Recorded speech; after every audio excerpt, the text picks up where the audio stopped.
Hi అండి, welcome to అదిరేటి రుచులు. ఈరోజు వీడియోలో సేమియా పాయసం ఎలా తయారు చేసుకోవాలో చూపించబోతున్నాను. పండగలప్పుడైనా లేదంటే ఏదైనా అకేషన్స్కైనా చిటికెలో తయారయ్యే స్వీట్ రెసిపీ ఏదైనా ఉందంటే సేమియా పాయసం. సేమియా పాయసం చాలామందికి చల్లారిన తర్వాత గట్టి పడిపోతుంటుందండి. అలా గట్టి పడకుండా చల్లారిన తర్వాత కూడా పాయసం పల్చగా ఉండాలంటే ఒకసారి నేను చెప్పినట్లు ట్రై చేసి చూడండి. ముందుగా నేను ఇక్కడ ఒక బౌల్లోకి ఈ కప్పుతోటి, ఏ కప్పుతో అయితే సేమియా తీసుకుంటున్నానో అదే కప్పుతోటి 3 కప్పుల వరకు చిక్కటి పాలు తీసుకుంటున్నానండి. నాకు కరెక్ట్గా ఈ కప్పుతోటి 1/2 లీటర్ చిక్కటి పాలు పట్టాయి. వీటిని స్టవ్ మీద ఆన్ చేసుకొని ఒక పొంగు వచ్చిన తర్వాత పక్కకు పెట్టేసుకుందాం. ఇప్పుడు మరొక బౌల్లో మనం ఏ కప్పుతో అయితే సేమియా తీసుకుంటున్నామో అదే కప్పుతోటి 2.5 కప్పుల నుంచి 3 కప్పుల వరకు వాటర్ తీసుకోవాలండి. నేను ఇక్కడ 2.5 కప్పులు వాటర్ తీసుకొని స్టవ్ మీద ఒక పక్కకు పెట్టేశాను. వాటర్ ఒక పక్క మసులుతూ ఉంటాయి.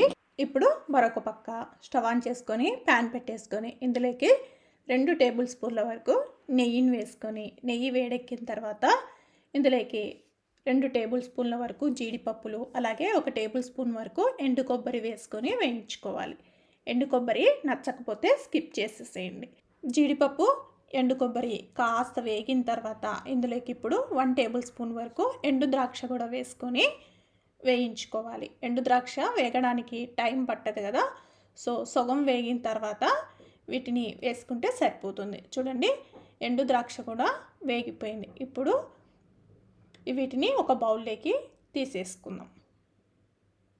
ఇలా తీసేసుకున్న తర్వాత మళ్ళీ అదే ప్యాన్లోనే, నేను ఎక్స్ట్రాగా నెయ్యి అయితే ఏమీ యాడ్ చేయట్లేదండి, అదే నేతిలోనే ఏ కప్పుతో అయితే పాలను కొలుచుకున్నామో అదే కప్పుతోటి 1 కప్పు సేమియాని తీసుకుంటున్నాను. సేమియాని లో ఫ్లేమ్లో ఖచ్చితంగా కలుపుకుంటూ వేయించుకోవాలండి. కలపలేదంటే ఒక పక్క మాడిపోయి మరొక పక్క సరిగా వేగవు. ఇలా కంటిన్యూయస్గా కలుపుకుంటూ సేమియా మంచి కలర్ వచ్చేంత వరకు వేయించుకోవాలి. ఇలా సేమియా బాగా వేగిన తర్వాత ఇందులోకి మనం బాగా కాచుకున్నటువంటి వాటర్ని ఇందులోకి వేసుకోవాలి. ఇలా వేసుకొని ఒకసారి కలిపేసుకొని మూత పెట్టి సేమియాని ఉడికించుకుందాం. ఈ సేమియా ఉడకడానికి ఒక 5-6 నిమిషాల పాటు టైం పడుతుందండి. ఇప్పుడు మూత తీసి చూద్దాము. సేమియాని మరొకసారి కలుపుకుందాం. మరీ ఎక్కువగా ఉడికించుకోవాల్సిన అవసరం లేదండి. ఇలా చేత్తో పట్టుకుంటే ఇలా 2 భాగాలుగా విడిపోతే సరిపోతుంది.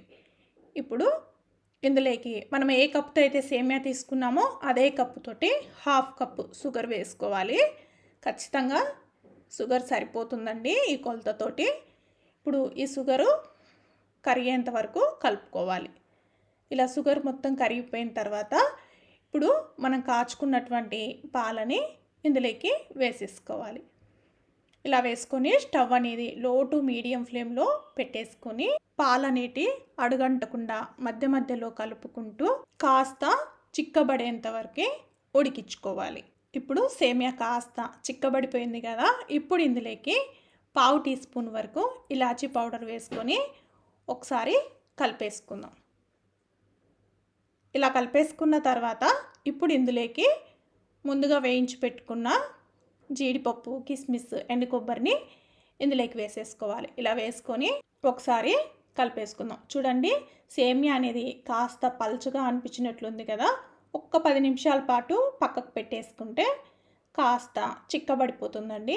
సేమియా కన్సిస్టెన్సీ ఈ విధంగా ఉంటే సరిపోతుంది. ఇప్పుడు ఒక 10 నిమిషాల పాటు పక్కకు పెట్టేద్దాం. చూడండి, 10 నిమిషాల తర్వాత సేమియా అనేది కాస్త చిక్కబడిపోయింది. ఈ కన్సిస్టెన్సీ ఉంటే సరిపోతుందండి. చాలామందికి సేమియా చల్లారిన తర్వాత గట్టి పడిపోతుంటుంది. ఒకసారి ఇలా నేను చెప్పినట్లు ట్రై చేసి చూడండి, పర్ఫెక్ట్గా కుదురుతుంది. పండగలప్పుడైనా లేదా ఇంటికి ఎవరైనా రిలేటివ్స్ వచ్చినప్పుడైనా వెంటనే చిటికెలో చేసేసే రెసిపీ అండి.